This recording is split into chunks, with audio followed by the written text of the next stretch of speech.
Hello guys, welcome to my YouTube channel. आज के इस नए वीडियो में हम देखेंगे ईएमआई और एसी का कुछ प्रॉब्लम लेंगे हम इस लेक्चर में। तो जैसा कि ये जो क्वेश्चन है वो आपको मैच द फॉलोइंग है, इधर ABC है और इधर आपको PQRST है और आपको इस टाइप से मैच द कॉलम आपको करना है। और ये क्वेश्चन आपको 2008 में जेईई एडवांस 2010 में ये क्वेश्चन पूछा है, 8 में नहीं। तो आइए इस क्वेश्चन को हम एक एक करके डील करते हैं। आपको कुछ ऐसा दिया हुआ है, ये आपको कुछ ऐसा दे दिया हुआ है कि वोल्टेज को हम चाहें तो क्या कर सकते हैं, बढ़ा सकते हैं, घटा सकते हैं। इसका मतलब क्या है कि मतलब या तो हम बढ़ा सकते हैं या घटा सकते हैं। मतलब कि ये वोल्टेज जो है V वो क्या है, वेरिएबल हो। तो जब वेरिएबल होता है तो ये साइन हम देते हैं। तो ये जो वोल्टेज V है ये वेरी कर रहा है। और इसमें हमको ये जो क्वेश्चन है पूरा LCR सर्किट पे बेस्ड क्वेश्चन है और आपको कुछ ऑप्शन इस टाइप से दिया हुआ है। इसमें आपको 6 मिली हेनरी NH का हम इंडक्टर यूज किए हैं और ये आपका क्या है, कैपेसिटर, जिसका कैपेसिटेंस आपको 3 माइक्रोफैराड दिया हुआ है। तो यहाँ V1 है, इधर V2 है और ये आपका है वेरिएबल वोल्टेज। इसका वोल्टेज क्या कर रहा है, टाइम के फंक्शन है और ये वैरी कर रहा है। तो ये आपका क्या हो जाएगा, सिंपल सा बात है कि इसको आप ऐसे समझिए, ये आपका है वेरिएबल वोल्टेज इसका क्या कर रहा है, बढ़ रहा है, घट रहा है।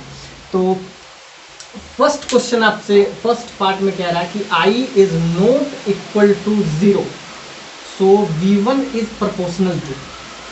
अब इसमें कह रहा है कि करंट 0 नहीं है तो V1 का वैल्यू बताइए V। तो V1 क्या है, V1 आपको सिंपल सा बात है कि 6 मिली हेनरी का आपको क्या दे दिया हुआ है, 6 मिली हेनरी जो है उसका वोल्टेज है। और V2 क्या है, V2 आपको सिंपली दे दिया हुआ है कि ये 3 माइक्रोफैराड जो है, मतलब कैपेसिटर के बीच का वोल्टेज है, ये इंडक्टर के बीच का है। तो I naught is not equal to 0, so V1 is proportional to I। First part में आप कह रहा है I is not equal to 0, then should be V2 is greater than V1। क्या इसमें ऐसा हो सकता है? और V1 equal to 0, V2 that is equal to V।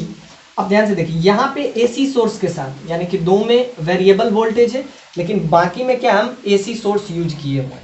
और वही V1 V2 आपको बताना है कि दोनों के बीच का पोटेंशियल क्या होगा।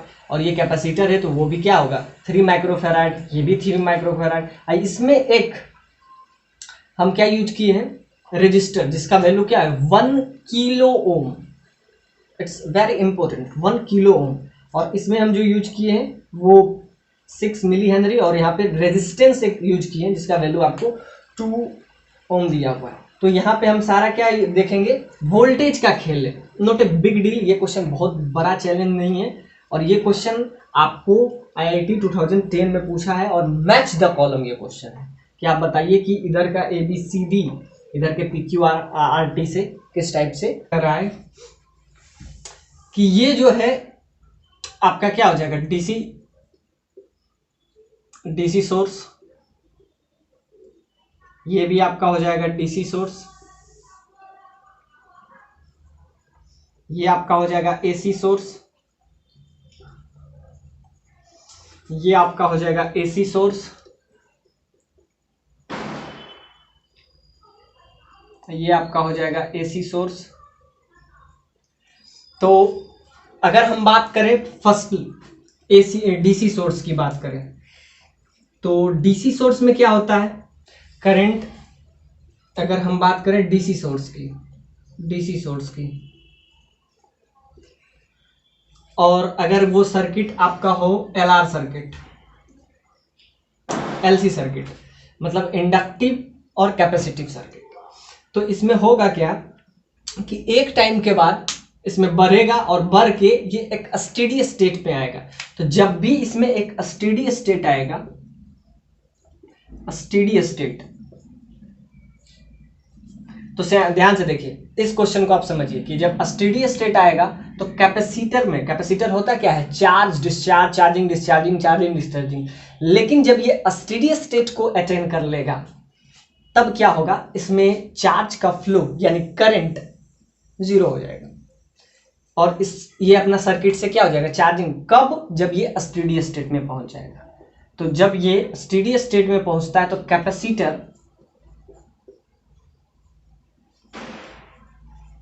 कैपेसिटर बिहेव्स लाइक ए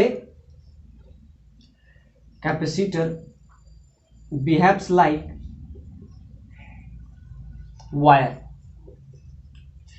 ये क्या हो जाएगा, इस सर्किट में आप ऐसा समझिए कि ये एक वायर की तरह काम करेगा। मतलब इधर पोटेंशियल नहीं जाएगा, ये पार करेगा तो सारा पोटेंशियल क्या हो जाएगा, ये इंडक्टर के पास में चला जाएगा। अब ध्यान से देखिए, एसी और डीसी में फर्क क्या है, डायरेक्शन। मतलब एसी जो है अपना डायरेक्शन अपने हाफ टाइम पीरियड में चेंज करता है और एग्जैक्टली अगर वो डीसी सोर्स है तो वो अपना डायरेक्शन कभी चेंज नहीं करता है और ये वेरिएबल होता है, इसमें हमेशा वेरी करते रहता है। हालांकि एसी में भी बहुत वेरिएबल है, ये भी वेरी करते रहता है, इसमें करंट भी, वोल्टेज भी। तो फर्स्ट पार्ट आपसे पूछा है कि ये जब स्टेडी स्टेट को अटेंड कर लेगा तो ये क्या हो जाएगा, it's behaves like a wire. तो सारा जो वोल्टेज है यानी कि V2, इस केस में क्या हो जाएगा, V2 at steady state, when it's attain the steady state, so V2 becomes 0। V2 क्या हो जाएगा, 0 हो जाएगा। और V1 सारा वोल्टेज, तो V1 क्या हो जाएगा, तो V1 that's is equal to V। तो ये वाला ऑप्शन जिसमें है वो सही होगा। तो V1 इक्वल टू V आराम से दिख रहा है कि ये आपको डीसी सोर्स है, ये भी डीसी सोर्स है और ये आपका एसी सोर्स, बाकी 3 में एसी सोर्स है। तो आपको क्या निकालना है, आपको वोल्टेज और करंट के बीच का रिलेशन आपको निकालना है। तो ध्यान से देखिए, जब ये डीसी सोर्स होगा, if we are talking about the DC source, जब ये डीसी सोर्स होगा, डीसी सोर्स की बात करते हैं तो डीसी सोर्स में क्या होगा कि जब इंडक्टर में जो वोल्टेज होगा वो 0 होगा। क्यों, क्योंकि डीसी सोर्स जो होता है इसमें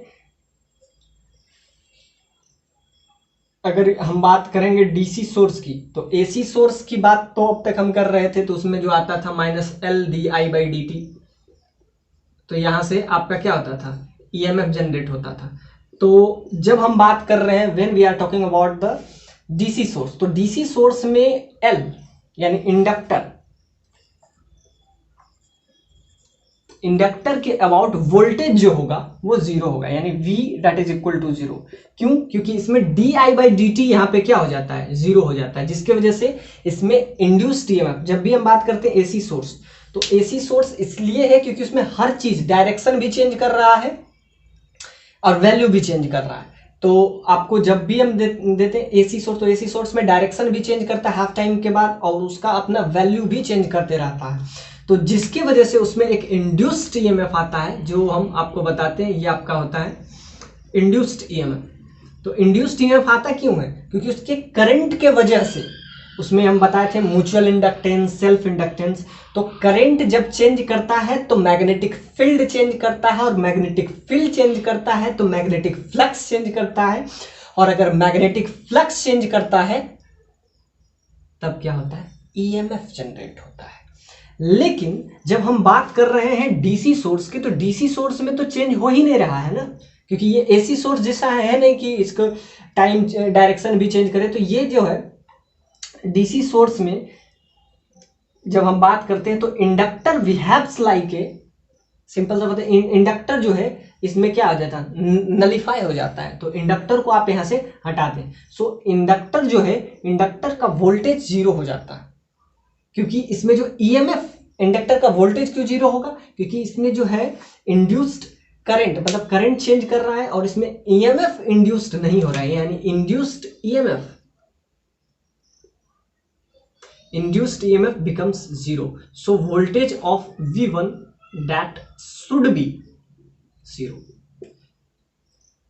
किसमें, जब हम बात कर रहे हैं डीसी सोर्स की। तो डीसी सोर्स में दो कंटेंट आपको दिया गया था, और बाद में हम बात करेंगे सारा एसी सोर्स की। तो क्या होगा, एल तो यहाँ 0 होगा। उसके बाद क्या होगा, कुछ देर सारा वोल्टेज ये ले लेगा, यानी कि ये V2 का जो वोल्टेज होगा, V2 यानी कि जो कैपेसिटर का वोल्टेज होगा वो सारा वोल्टेज वही होगा जो सेल का हो जाएगा। और ये आपको समझना चाहिए कि डीसी सोर्स में इंडक्टर का सिंपल सा बात है, इंडक्टर में जो वोल्टेज होगा वो 0 हो जाएगा, क्योंकि इसमें इंड्यूस्ड ईएमएफ का वैल्यू 0 होगा। तो इंड्यूस्ड ईएमएफ के वजह से ये आपका V1 क्या हो जाएगा, V1 should be 0 and that's why V2 is equal to V। तो यहां तक आपको समझ में आ गया। ये हम बात कर रहे थे डीसी सोर्स की। और डीसी सोर्स में क्या आ जाएगा, एक स्टेडी स्टेट। अब स्टेडी स्टेट में क्या होगा, अब बात करते हैं स्टेडी स्टेट में। तो ये कैपेसिटर स्टेडी स्टेट में क्या होता है, capacitor behaves like a wire in steady state. So capacitor क्या हो जाएगा, इस बार कैपेसिटर नलिफाई मतलब एज ए वायर की तरह काम करेगा। तो कैपेसिटर बिहेव्स लाइक वायर। तो ये क्या हो जाएगा, सिंपल सब बात है। कैपेसिटर कब, डीसी सोर्स में, जब ये स्टेडी स्टेट को अटेन करेगा, when this capacitor attain the steady state it's behaves like A just a wire. तो ये एज ए वायर की तरह काम करेगा। तो यहां से हमको दो चीज पता चला है कि इसमें जब डीसी सोर्स की बात करें तो डीसी सोर्स में क्या हो जाएगा, ये एल यानी कि इंडक्टर में वोल्टेज क्या हो जाएगा, 0 हो जाएगा, क्योंकि इसमें इंड्यूस्ड ईएमएफ 0 हो रहा है। तो क्योंकि इसमें जो इंड्यूस्ड ईएमएफ है वो चेंज के वजह से आता है, और डीसी सोर्स में डायरेक्ट, डीसी का मतलब से डायरेक्ट करंट, इसमें डायरेक्ट है तो इसमें कुछ चेंज नहीं कर रहा है। तो चेंज नहीं करने के वजह से इसमें क्या हो जाएगा, इंड्यूस्ड ईएमएफ 0 होगा। जब भी करंट चेंज करता है सर्किट में तो उसकी वजह से क्या होता है, मैग्नेटिक फील्ड चेंज करता है। मैग्नेटिक फील्ड चेंज करने से मैग्नेटिक फ्लक्स चेंज करता है, और मैग्नेटिक फ्लक्स के चेंज होने से इंड्यूस्ड ईएमएफ आता है। तो induced EMF becomes 0 in this DC source. उसके बाद क्या होगा, आफ्टर सम टाइम के बाद कि यह होगा कि डीसी सोर्स में ये कैपेसिटर का स्टेडी स्टेट आ जाएगा, और कैपेसिटर का स्टेडी स्टेट जब आ जाता है तो वो क्या, as a wire, capacitor behaves like a wire when it attain its steady state. तो यहां से दो चीज आ गई। तो अब सारा वोल्टेज, अब ध्यान से देखिए इसमें भी, तो ये सारा वोल्टेज, इसका भी V1 का वैल्यू क्या हो जाएगा, 0। क्यों हो जाएगा, आपको पता है कि करंट होता क्या है, जब हम EMI पढ़ा रहे थे तो उसी में बताए थे कि करंट बढ़ता है घटता है, यानी कि चेंज करता है।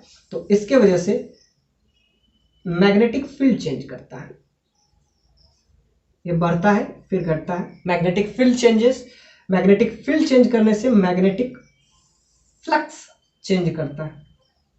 मैग्नेटिक फ्लक्स चेंजेस यानी बढ़ता है घटता है, और मैग्नेटिक फ्लक्स चेंज करने से इंड्यूस्ड ईएमएफ आता है, इंड्यूस्ड ईएमएफ। तो इसमें क्या हो जाएगा, ये पूरा सीरीज होता है। इसमें अगर आपको इंड्यूस्ड ईएमएफ चाहिए तो हर चीज उसमें चेंज करना चाहिए, इसीलिए it is applicable only for AC source.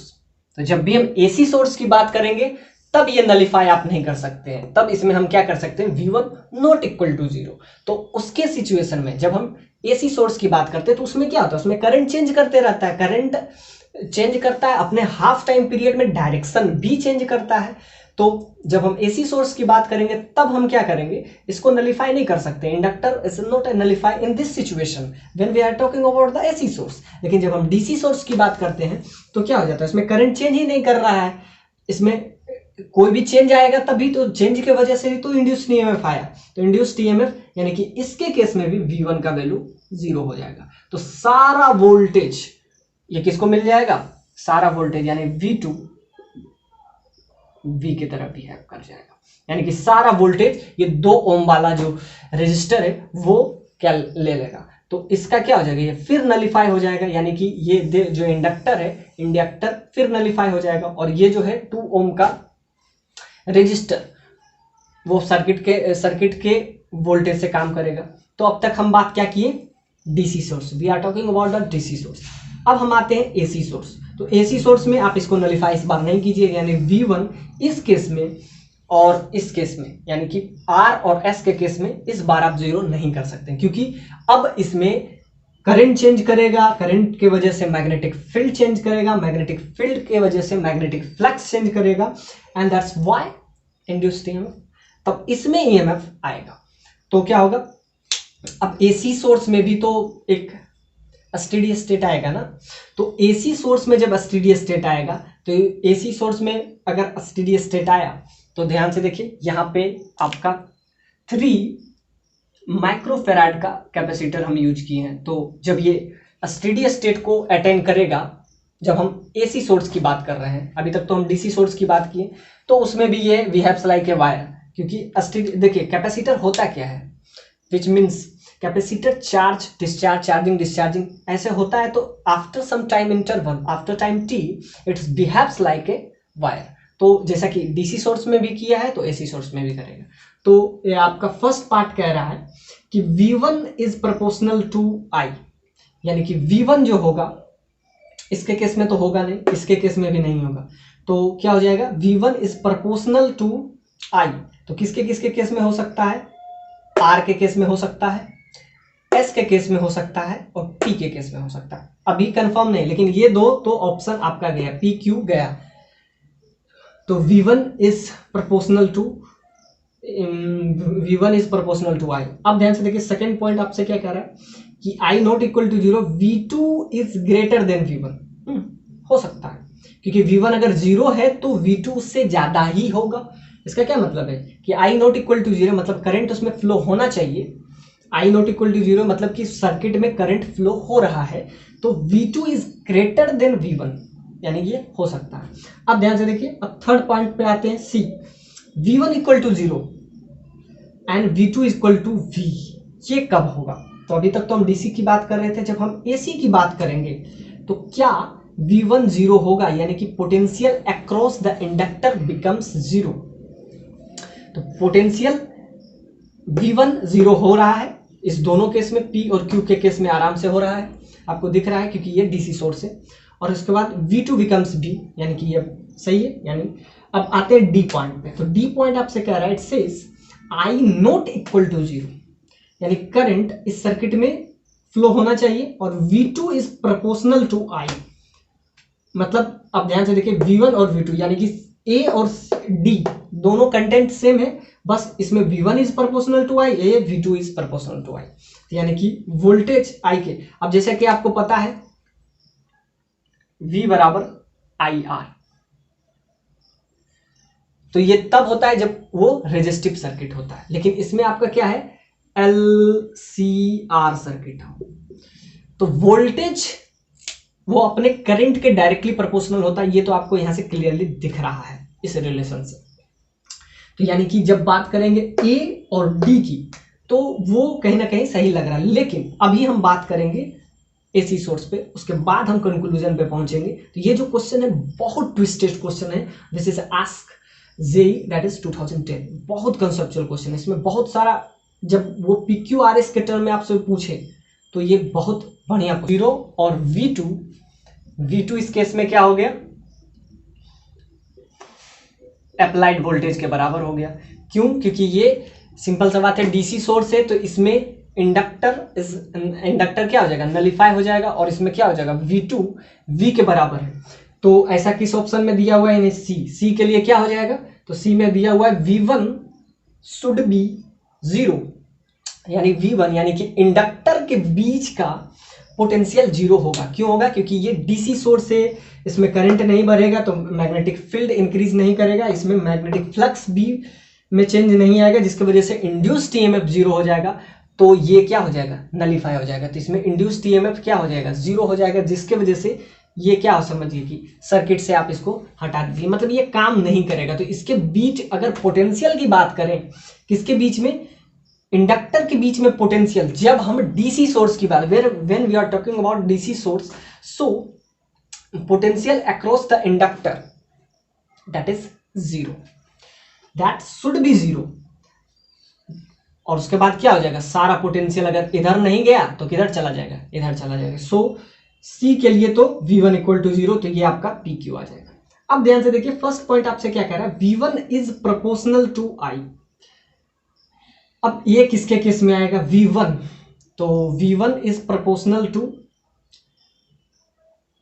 V1, यहां पे आप ध्यान से देखिए, तो V1 प्रोपोर्शनल होना चाहिए किसके, I के, करंट के। तो जैसे कि आपको पता है V that is equal to IR, तो यहां भी आपको ये सिंपल सा बात है, ओम्स लॉ है, ओम्स लॉ से यहां से आता है।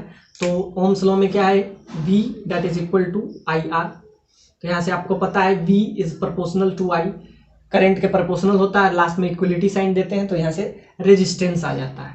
तो V is directly proportional, so V is directly proportional to current. यही आपसे पूछा है कि V1 इज डायरेक्टली प्रोपोर्शनल, तो इस किस केस में होगा, तो ये किस केस में होता है, ये AC सोर्स में होता है। तो ध्यान से देखिए, PQ तो पहले ही चला जाएगा क्योंकि ये आपका DC सोर्स है। तो क्या है, V1 should be proportional to I, उस करंट के प्रोपोर्शनल होगा। तो इसके केस में क्या हो जाएगा, ये तभी एप्लीकेबल है, ये ओम्स लॉ है, और ओम्स लॉ तभी एप्लीकेबल है AC सोर्स के लिए। हालांकि वो DC सोर्स के लिए भी एप्लीकेबल है, लेकिन ये क्यों नहीं एप्लीकेबल होगा इसके, क्योंकि ओम्स लॉ हर जगह एप्लीकेबल है, ऐसा नहीं कि AC के लिए है DC के लिए नहीं है। लेकिन ये इस दोनों केस में नलिफाई इसलिए हो जाएगा क्योंकि ये जो इंडक्टर है, क्योंकि V2 इसमें जो है V1 is proportional to I, और इंडक्टर इसके केस में क्या हो जाएगा, नलिफाई हो जाता है। तो V1 तो कुछ है ही नहीं, तो किसके साथ हम प्रोपोर्शनलिटी साइन करेंगे। तो ये हो सकता है, ओम्स लॉ कहता है कि voltage is proportional to current, ये ओम्स लॉ कहता है। लेकिन इस केस में क्योंकि ये नलिफाई हो रहा है, V1 0 हो रहा है, तो प्रोपोर्शनलिटी साइन कैंसिल हो जाएगा। तो इसके केस में क्या हो जाएगा, PQ छोड़ के बाकी सारा हो जाएगा, क्योंकि इसमें हो जाएगा, क्यों, क्योंकि इसमें ये सारा रूल फॉलो कर रहा है, इसमें इंड्यूस्ड EMF होगा। तो इस बार ये इंडक्टर इस बार क्या करेगा, AC सोर्स के साथ ये खुद भी अपना कुछ भी समझिए कि इसका वोल्टेज होगा, समझिए कि V1 वोल्टेज, तो और V1 वोल्टेज बढ़ेगा, क्यों बढ़ेगा, क्योंकि AC सोर्स में क्या है, AC सोर्स अगर बढ़ रहा है तो सिंपल सा बात है, करंट बढ़ेगा, यानी V1 अगर बढ़ा तो करंट भी बढ़ेगा। इस सर्किट में एक इंड्यूस्ड EMF आएगा। आप ध्यान से देखिए, इस सर्किट में क्या होगा, ये इंड्यूस्ड EMF लाएगा, क्योंकि इसमें पहले करंट चेंज करेगा, करंट चेंज की वजह से AC सोर्स है तो करंट चेंज करेगा, मैग्नेटिक फील्ड चेंज करेगा, मैग्नेटिक फ्लक्स चेंज करेगा, दैट्स व्हाई इंड्यूस्ड EMF इसमें आएगा। तो इसमें जो इंड्यूस्ड EMF आएगा दैट इज V1, इसमें इस दोनों में तो आएगा ही नहीं, तो इसमें तो खत्म।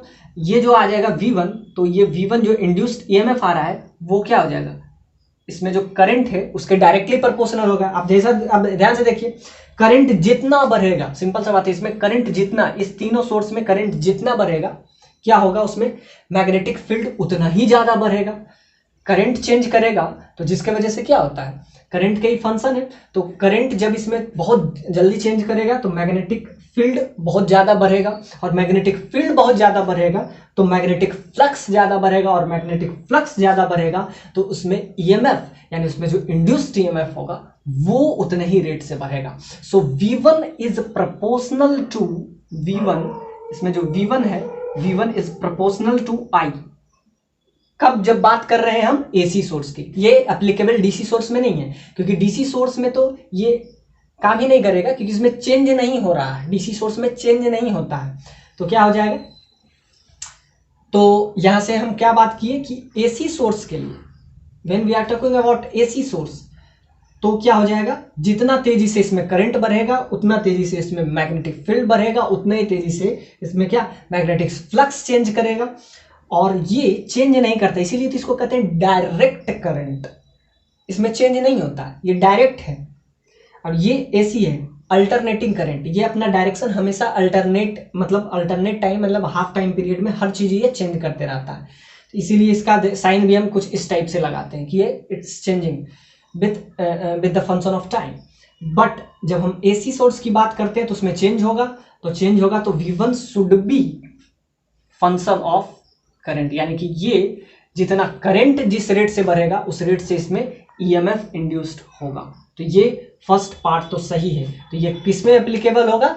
सारे एसी सोर्स में हो जाएगा। तो इसका आंसर क्या हो जाएगा?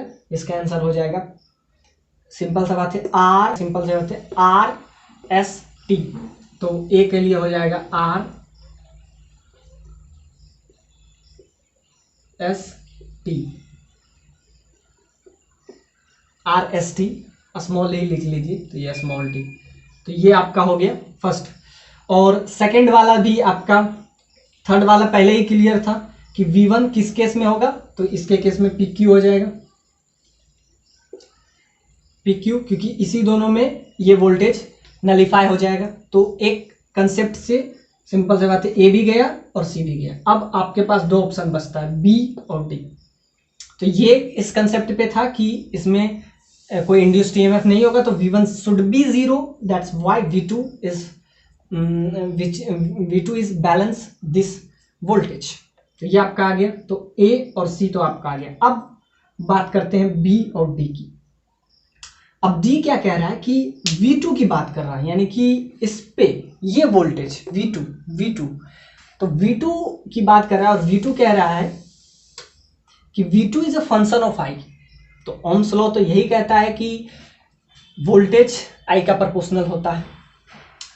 अब देखते हैं डी में, तो V2 क्या I के प्रोपोर्शनल होगा और किस किस में होगा? क्या इसमें होगा? तो इसमें अगर हम बात करते हैं तो एक स्टेडी स्टेट आएगा, इसमें स्टेडी स्टेट आएगा, उसके बाद क्या हो जाएगा? हम बात किए हैं कि डीसी सोर्स में ये स्टेडी स्टेट आएगा, उसके बाद क्या हो जाएगा? इसमें जो ये सर्किट है, ये जो वायर की तरह ये बिहेव्स करेगा। तो V2 हमेशा करंट के प्रोपोर्शनल इसके केस में तो नहीं हो सकता। क्यों? क्योंकि ऐसे तो आपको इक्वली दिखेगा कि V2 is directly proportional to current, but in this situation P, तो इसमें क्या हो जाएगा? इसमें होगा कि एक स्टेडी स्टेट आएगा, पहले तो बढ़ेगा, पहले तक तो ठीक है कि V is directly proportional to I, current भी बढ़ेगा, वोल्टेज भी बढ़ेगा, करंट भी बढ़ेगा, वोल्टेज भी बढ़ेगा। लेकिन एक पॉइंट आएगा जब ये स्टेडी स्टेट पे पहुंचेगा, तो क्या हो जाएगा? ये कैपेसिटर क्या होता है? Charging discharging, charging discharging. तो एक ऐसा पॉइंट आएगा जिसको कहते हैं स्टेडी स्टेट, और स्टेडी स्टेट पे जाके ये तो पहले से ही नलीफाई था।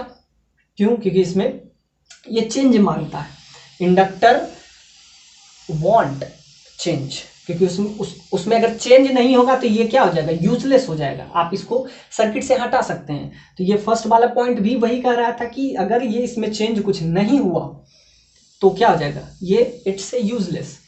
तो क्या होगा? इसीलिए हम एसी सोर्स की बात हम इसीलिए हम यूज भी हम बार बार एसी सोर्स की ही करते हैं। तो इसमें आपको कह रहा है कि V2 is proportional to I, तो इसके केस में तो नहीं होगा। शुरुआत के कुछ केस में ऐसा होगा कि करंट वोल्टेज के डायरेक्टली प्रोपोर्शनल है, लेकिन पूरा हो ऐसा कोई जरूरी नहीं है। तो इसमें आपको कह रहा है कि I not equal to zero, इसमें भी कंडीशन आपको दिया हुआ I not equal to zero, यानी कि उसमें करंट फ्लो होता रहे, तब तक क्या जरूरी है कि V2 is proportional to current? तो नहीं, एक पीक पॉइंट आएगा और उसको कहते हैं स्टेडी पॉइंट। स्टेडी पॉइंट पे आके इसमें ये वायर की तरह, मतलब कि स्टेडी स्टेट में जाके capacitor behaves like a wire, तो ये वायर की तरह होगा। तो उसमें करंट तो फ्लो होता रहेगा, ऐसा तो है नहीं कि स्टेडी स्टेट के बाद इसमें करंट फ्लो नहीं होगा, ये वायर की तरह काम करेगा, तो करंट तो फ्लो हो रहा है ना, लेकिन वोल्टेज के प्रोपोर्शनल नहीं होगा, क्योंकि ये जो है वायर की तरह बिहेव करेगा। तो वायर की तरह जब ये बिहेव करेगा तो क्या वोल्टेज इंक्रीज नहीं करेगा। तो क्या होगा? एक पॉइंट पे after some time when we attain their steady state, so voltage is not proportional to that case, क्योंकि ये कैपेसिटर है। बाकी के केस में हम देखते हैं क्या इसमें होगा। तो इसमें सिंपल सा बात है, ये नलीफाई है, लेकिन रेजिस्टेंस के केस में होगा। तो रेजिस्टेंस के केस में तो वैसे भी V बराबर IR है, तो अगर ये इसके केस में नहीं होगा, किसके केस में? इंडक्टर के, मतलब कैपेसिटर के केस में, ये तो पहले से नलीफाई था। और ये क्या होगा? कुछ टाइम तक, कब तक? Before its steady state its voltage is proportional to current, लेकिन after getting its steady state V2 is not proportional to I, यानी कि उसके बाद ये प्रोपोर्शनल नहीं होगा। किसके केस में? कैपेसिटेंस के केस में, तो ये नहीं हुआ। अब ध्यान से देखते हैं क्या क्यू होगा, यानी पी तो इसके लिए नहीं होगा, तो इसके लिए बिल्कुल होगा, क्योंकि ये रेजिस्टेंस है, तो ये आपको क्लियरली दिख रहा है V बराबर आई आर की वजह से, तो ये तो प्रोपोर्शनल होगा, यानी क्यू होगा। आर बिल्कुल होगा, इसमें तो अब इंडक्टर भी काम करना शुरू कर दिया है, तो इसके केस में सिंपल सा बात है, रेजिस्टेंस है। अब ध्यान से देखिए एस के केस में क्या होगा। अब एस के केस में तो सिंपल सा बात है, अब ये दोनों बचा एस और टी, तो इस दोनों केस में तो डायरेक्टली हो जाएगा, यानी कि ये जो डी के लिए ये वाला दोनों केस तो डायरेक्टली हो जाएगा। अब एस और टी, क्योंकि इसमें हम क्या है कैपेसिटर, इसमें भी सिंपल सा बात है क्या आएगा, लेकिन इसमें इंडक्टर यूज किया गया है, इसमें एक्चुअली में इंडक्टर था, और इसमें क्या है, इसमें भी कैपेसिटर हम यूज कर रहे हैं। तो आप ऐसे कहिएगा स्टेडी स्टेट के बाद ये जो है क्या, स्टेडी स्टेट के बाद ये कैपेसिटर बिहेव्स लाइक वायर, ये बात क्लियर था, जिसके केस में ये पी को हम मतलब बाहर कर दिए। लेकिन इसके केस में क्या होगा, तो होगा, क्योंकि इसमें एक तो इंडक्टर है, एक के केस में इंडक्टर है और दूसरे के केस में रेजिस्टेंस है, तो रेजिस्टेंस तो अपना काम करता रहेगा, यानी कि इसमें वोल्टेज भी बढ़ेगा करंट भी बढ़ेगा, वोल्टेज भी बढ़ेगा करंट भी बढ़ेगा, तो क्या होगा, तो एक तो Q और S R आपको डायरेक्टली दिख गया था, किसके केस में Q और R, और लास्ट में S और T भी हो जाएगा, और S और T। अब ध्यान से आप कहिएगा कि ये कैपेसिटर दिक्कत नहीं करेगा, कैपेसिटर क्या हो जाएगा स्टेडी स्टेट पे जाके इसका वोल्टेज जीरो होगा, तो ये वायर की तरह बिहेव करेगा, लेकिन ये दोनों तो वायर की तरह बिहेव नहीं करेगा, इसमें तो चेंज होते रहेगा, और ये नया टाइप का करंट उसमें प्रोड्यूस होगा, इसमें जितना चेंज होगा उतना इंड्यूस्ड ईएमएफ आएगा, उतना ज़्यादा इंड्यूस्ड ईएमएफ आएगा, सो जितना ज़्यादा इंड्यूस्ड ईएमएफ आएगा, सो V1 इसमें जो वोल्टेज होगा वो करंट के डायरेक्टली प्रोपोर्शनल हो जाएगा। इसमें क्या दिक्कत है, तो QRST। अब बचा एक ही B, तो इसमें क्या हो जाएगा, AC सोर्स है, तो AC सोर्स में क्या होगा, AC सोर्स में तो कुछ भी कांस्टेंट नहीं होता, तो V is directly proportional to I, तो AC सोर्स के लिए तो वैसे भी वैलिड है, और बाकी Q इसलिए क्योंकि Q तो AC सोर्स नहीं है, लेकिन फिर भी क्योंकि इसमें ये नलीफाई हो जाएगा, और इसमें आप कितना मतलब करंट बढ़ाइए ये बढ़ेगा ही, तो इसमें सिंपली हो जाएगा AC सोर्स है, तो ये AC सोर्स के वजह से ये इसमें क्या हो जाएगा, चेंज होते रहेगा, इसमें कुछ भी अटेंड नहीं करेगा, आफ्टर स्टेडी स्टेट के बाद भी इसमें क्या हो जाएगा, चेंज करते रहेगा, तो इसमें कोई ज़्यादा दिक्कत नहीं आएगा, किसमें AC सोर्स में दिक्कत नहीं होगा after getting its steady state. तो उसके बाद क्या होगा इसमें V2, तो V2 is directly proportional to its current, तो V2 इसमें इंक्रीज करेगा, क्यों, इसमें AC सोर्स है, तो AC सोर्स में तो एक तो इंडक्टर भी क्या काम करेगा, तो इसमें भी ये नलीफाई आप नहीं कर सकते हैं। ये क्या कर रहा है कि V2 यानी सेकेंड पार्ट का जो वोल्टेज होगा वो फर्स्ट पार्ट से ज्यादा हो, ये किसके किस में होगा, PQRS। अब ध्यान से देखिए इस केस में तो आपको क्लियरली दिख रहा है Q के केस में कि V2, इस केस में आपको दिख रहा है कि V2 जो है V1 से ज्यादा होगा, V2 is greater than V1। अब इसके केस में भी होगा।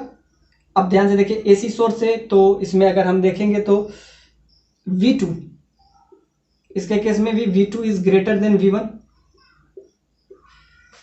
और इसके केस में अगर आप देखें तो V2 इज, हाँ, तो इसमें आपका आ जाएगा QRST, तो इसके केस में क्या हो जाएगा, V2 is greater than V1, तो क्या हो जाएगा QRST। अब इसके केस में देखेंगे तो इसका आपको दिया हुआ है 6 मिली हेनरी, तो अगर इसका रेजिस्टेंस देखें तो अगर इसको इम्पीडेंस कहते हैं तो ओमेगा इंटू एल, और ओमेगा का वैल्यू आपको क्या दिया हुआ है, ओमेगा का वैल्यू 50 हर्ट्ज दे दिया हुआ है, तो यहाँ से अगर ओमेगा इंटू एल से हम निकाल लें तो omega into L, omega 50 hertz, और एल का वैल्यू इंडक्टेंस आपको 6 10⁻³ मिली हेनरी दिया हुआ है, तो यहाँ से आपका आ जाएगा 6 इंटू, ये आपका 30 आ जाएगा, 10⁻³ तो यहाँ से आपका आ जाएगा 2 0 गया तो यहाँ आपका 0.3 आ जाएगा। 0.3 इसका रेजिस्टेंस आ जाता है। तो यहाँ से अगर हम देखते हैं तो ओमेगा इंटू एल, ये तो आपका क्या आ जाएगा इंडक्टर के लिए, और कैपेसिटर के लिए 1/ओमेगा इंटू सी। तो 1/ओमेगा 50 सी। कैपेसिटेंस आपको दिया हुआ है 3 10⁻⁻6। ये अगर ऊपर गया तो क्या हो जाएगा 10⁻6 डिवाइडेड बाय, इसको अगर हम इजी करते हैं तो 10⁻6 डिवाइडेड बाय यहाँ पे हो जाएगा 150। तो ये करीब करीब आ जाएगा इसका ओमेगा इंटू एल का वैल्यू, यानी कि कैपेसिटर का वैल्यू, क्योंकि आपसे V2, बाकी सारा कंसेप्ट तो बहुत क्लियर था कि स्टेडी स्टेट आएगा, तो बाकी सारा कंसेप्ट क्लियर। अब यहाँ से अगर हम निकालें तो ये कुछ भी वैल्यू आ रहा है ओमेगा इंटू सी, तो कहीं ना कहीं ये आपका आ जाएगा 1 0 से, तो यहाँ 10⁵, और ये अगर 100 अगर यहाँ से ले लें तो ये करीब करीब 6 पॉइंट समथिंग, और यहाँ से अगर 100 गया तो यहाँ पे बचेगा, सिंपल बात है 10⁻3। इतना आपका कुछ कैपेसिटेंस आ रहा है। तो ध्यान से देखिए, इसके केस में Q और R के केस में तो V2 आपको क्लियरली दिख जाएगा इसके केस में, क्योंकि ये नलीफाई हो गया Q के केस में, तो V2 is greater than V1। Current flow होते रहेगा, I ≠ 0, मतलब करंट इसमें फ्लो होगा। अब R के केस में अगर हम देखें तो इसमें रेजिस्टेंस बड़ा है या इंडक्टेंस, तो इंडक्टेंस का आपका आ रहा है 0.3 इसका, और ये आपका 2 है, तो 0.3 बड़ा है या 2, तो सिंपल सा बात है 2 है। तो जिधर ज्यादा रेजिस्टेंस होगा तो ये आपका आ गया 0.3, और इधर तो वोल्टेज ज्यादा होगा, ये वोल्टेज ज्यादा कंटेन करेगा, तो सिंपल सा बात है कि V2 is greater than V1 हो जाएगा। V बराबर क्या होता है IR, तो रेजिस्टेंस अगर बढ़ा हुआ करंट तो सेम आएगा, क्योंकि क्या है सीरीज कॉम्बिनेशन है, तो करंट तो सारा सर्किट में सेम ही फ्लो होगा। तो जिसका रेजिस्टेंस ज्यादा होगा उसका वोल्टेज भी ज्यादा होगा, V बराबर IR। रेजिस्टेंस अगर बढ़ा हुआ तो वोल्टेज भी ज्यादा होगा। तो सिंपल सा करंट, क्योंकि करंट इसमें सेम है, तब बात हम तब कर रहे हैं जब क्या है सारा में करंट सेम है, तो करंट सेम होगा, तो इसके वजह से इसका इससे ज्यादा है, तो इसके केस में Q तो हो गया था, R भी हो जाएगा। अब ध्यान से देखते हैं S की बात करते हैं, तो इसका रेजिस्टेंस आपको करीब करीब 6 पॉइंट समथिंग 10⁻3 उससे ज्यादा ही आएगा। तो इससे ये ज्यादा रेजिस्टेंस है, और अगर इससे ये ज्यादा रेजिस्टेंस है, सिमिलरली इसमें वोल्टेज भी ज्यादा होगा क्योंकि सीरीज कॉम्बिनेशन है, तो V2 is greater then. S के केस में भी हो गया। अब T के केस में क्लियरली दिख रहा है 1 किलो है। अब ध्यान से देखिए, इसका 1 किलो है। ये क्वेश्चन बहुत शानदार क्वेश्चन है। अब इस बार 1, इसमें तो 2 ओम दे दिया था, तो क्लियरली आप समझ गए 1 किलो, किलो का मतलब आपको समझ में आ रहा है कि 1 किलो का मतलब 10⁻3। अब ध्यान से देखिए, क्या ये इसको लीड कर लेगा? तो ध्यान से देखिए, किलो का मतलब 10⁻3 होता है, और ये 1 किलो है, और इसका क्या आ रहा है resistance 6 something, 6 into 10⁻3, 6 point something, और भी थोड़ा बड़ा आएगा, तो इसको आप ऐसे भी लिख सकते हैं 6 किलो ओम, इससे ज्यादा ही आएगा, 6 किलो ओम से ये ज्यादा ही आ रहा है। तो ये अगर 6 है और ये सिंपल ये 1 है, तो ये क्या है 6 है, तो V1 ज्यादा होगा कि V2 ज्यादा होगा? तो सिंपल सा बात है, जिसका रेजिस्टेंस, तो रेजिस्टेंस 3 माइक्रोफेराड का क्या है 6 इंटू 10⁻3, और ये है 10⁻3, तो कौन बड़ा है 6 बड़ा है, सो V2 is greater than V1। So hopefully ये आपको समझ में आ जाएगा कि इसके केस में क्या हो जाएगा, V2 is greater then RQST। सो इस क्वेश्चन को हम बहुत बढ़िया से केयरफुली डील किए हैं, होपफुली आपको समझ में आया होगा। ये क्वेश्चन 2010 में क्वेश्चन पूछा गया है, तो ये इसके सारे पार्ट एक एक करके हम डिस्कस कर लिए। जब स्टेडी स्टेट को ये अटेन करता है तो डीसी सोर्स में क्या होता है कि ये वायर की तरह नहीं काम करता है, कैपेसिटर में करंट ही जाना बंद हो जाता है। तो जब हम बात कर रहे थे V1, when we are talking about V1 is proportional to I, तो इसमें क्या होता है कि जब ये स्टेडी स्टेट को अटेन करता है डीसी सोर्स, क्योंकि डीसी सोर्स में क्या होता है कि डीसी सोर्स में जब ये स्टेडी स्टेट को अटेन करता है तो क्या होता है, ये वायर की तरह वर्क नहीं करता है, इसमें सर्किट ही बंद हो जाता है। तो इसमें क्या हो जाता है, सर्किट बंद हो जाता है। तो इसमें जो हम किए थे, तो इसमें इस वाले के क्वेश्चन में ये वाला तो नलीफाई हो गया था। तो V1 इसके केस में नहीं होगा। तो यहाँ पे जब हम बात कर रहे थे D की, तो D वाला क्वेश्चन में D दैट इज V2, तो V2 में हम देख रहे थे Q, P क्यों नहीं हुआ। तो जब हम बात कर रहे थे D क्या, तो P क्यों नहीं हुआ, तो P होगा कि ये जब स्टेडी स्टेट को अटेन करेगा, इसमें करंट होगा, ये तो नलीफाई होगा, लेकिन ये तो रहेगा ना। तो V2 is proportional to I, तो इसमें तो होना चाहिए था, लेकिन क्यों नहीं हुआ, क्योंकि आफ्टर सम टाइम जब ये स्टेडी स्टेट को अटेन करता है तो इसमें करंट ही फ्लो नहीं होता है। जब करंट ही फ्लो नहीं होगा तो डी पार्ट वैसे भी गया, और बी पार्ट के लिए तो हम कहानी पूरा किए, और सी पार्ट तो हम पहले ही क्लियर कर लिए, और ए पार्ट के लिए हम अभी पूरा किए। So this is most conceptual question. तो स्टेडी स्टेट अगर एसी में आता है तो क्या होता है, करंट फ्लो होता है, उसमें करंट का फ्लो होता है, बस वो वायर की तरह बिहेव करता है। लेकिन जब ये डीसी सोर्स होता है तो आप उस सर्किट से इसको क्या करते हैं, डिसमिस्ड करते हैं। तो in DC source capacitor is after it's getting its steady state, capacitor is dismissed, या आप उसको सर्किट से बाहर कर सकते हैं। किसमें, डीसी सोर्स में। एसी सोर्स में वो एज ए वायर प्रॉब्लम है। ये भी आपका जो क्वेश्चन है एसी का ही है। तो ये क्वेश्चन बहुत बेसिक सा क्वेश्चन है, नॉट ए बिग डील। ये आपका आईआईटी 2004 में ये क्वेश्चन पूछा है, बहुत बेसिक सा कंसेप्ट है इसका। In a series circuit L that is equal to 50 millihenry and R that is equal to 11 ohm and EMF source that is V आपको दिया हुआ है V, इसमें वोल्टेज जो चेंज कर रहा है, यानी समझिए कि ये एसी सोर्स है, वैसे भी एसी सोर्स ही होता है, पिछला क्वेश्चन सिर्फ डीसी सोर्स का था। VRMS का वैल्यू आपको दे दिया हुआ है 220, मतलब जो आपके रेगुलर डोमेस्टिक यूज के लिए होता है वो 220 वोल्ट ही होता है। फ्रीक्वेंसी 50 हर्ट्ज, वही जो आपका डोमेस्टिक यूज के लिए होता है। इंडिया में 50 हर्ट्ज, 220 और 50 हर्ट्ज, जहां भी आपको कुछ भी दिखे याद रखिएगा, इंडिया में 220 वोल्ट और 50 हर्ट्ज। आपके जो घर में जो भी डोमेस्टिक यूज के लिए हम यूज करते हैं, जो भी आपके घर में घर तक केबल आता है, उसमें 220 वोल्ट होता है और 50 हर्ट्ज होता है। अलग अलग देश के लिए अलग अलग होता है। तो ये इंडिया के लिए है 220 और 50 hertz is applied. Find the amplitude of current and phase of current and with respect to voltage. यानी इसमें क्या चाहिए आपको, करंट चाहिए, वोल्टेज तो वेरी कर रहा है, और VRMS दिया हुआ है आपको। VRMS आपको दे दिया हुआ, VRMS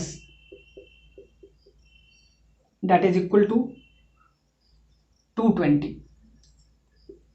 तो VRMS 220 है 50 हर्ट्ज।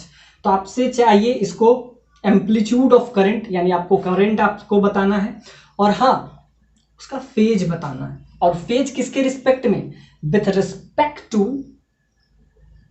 वोल्टेज। तो आइए इस क्वेश्चन को हम डील करते हैं। एक बेसिक सा क्वेश्चन है जिससे आपका थोड़ा सा कंसेप्ट, हमारे सारे क्वेश्चन बताने का बस एक ही मीनिंग है कि आपका कंसेप्चुअली आप पूरी तरीके से स्ट्रांग रहे। तो जैसा कि आपको पता है, इम्पीडेंस निकालते हैं हम इस ऐसे सिचुएशन के लिए। सर्किट कौन सा हो जाएगा, LR सर्किट हो जाएगा। तो इम्पीडेंस के लिए हम क्या यूज करेंगे, √R² plus omega into L का होल स्क्वायर। तो याद रखिएगा कि इसके LR सर्किट में एक बेसिक सा हम बता रहे हैं, इधर इंडक्टर होता है, इधर रेजिस्टेंस होता है, और इधर कैपेसिटेंस होता है। तो ये आप हमेशा याद रखेंगे। ये हम क्या कर रहे हैं, वोल्टेज के केस में, this figure is applicable only for voltage with respect to voltage.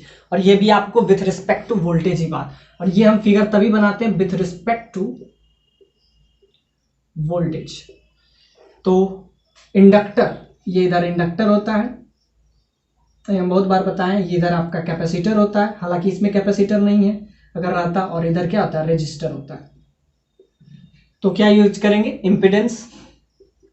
तो इम्पीडेंस आपका हो जाएगा, रेजिस्टेंस का वैल्यू आपका कितना जो है 11 ओम, प्लस इसका हो जाएगा omega into L. Omega into L का वैल्यू क्या हो जाएगा, ओमेगा 50 हर्ट्ज, एल का वैल्यू आपका दे दिया हुआ है 35 10⁻³ हेनरी। तो यहाँ से इसको अगर हम थोड़ा सा इजी करें तो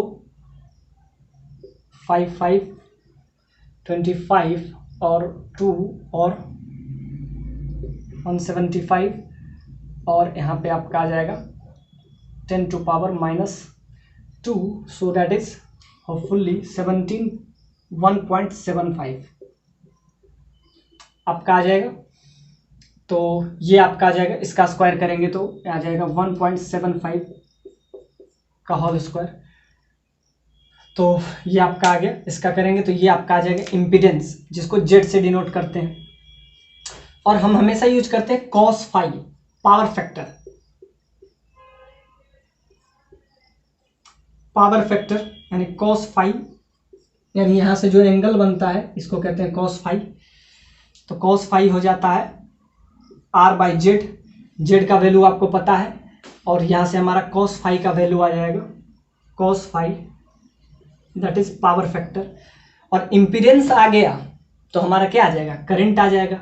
तो करंट के लिए क्या यूज करते हैं, करंट के लिए ये आपका सिंपल सा बात है, करंट आपका हो जाएगा V बाय इम्पीडेंस।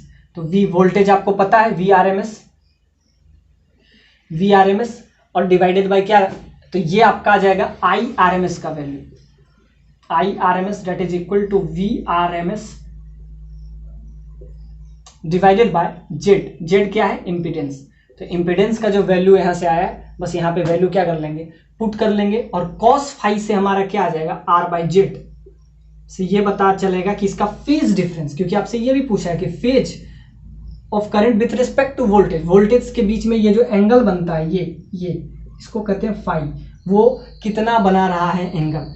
तो R और Z आ जाएगा, तो R/Z से वो भी आ जाएगा। और लास्ट में कह रहा है कि आप इसका ग्राफ ड्रॉ करें।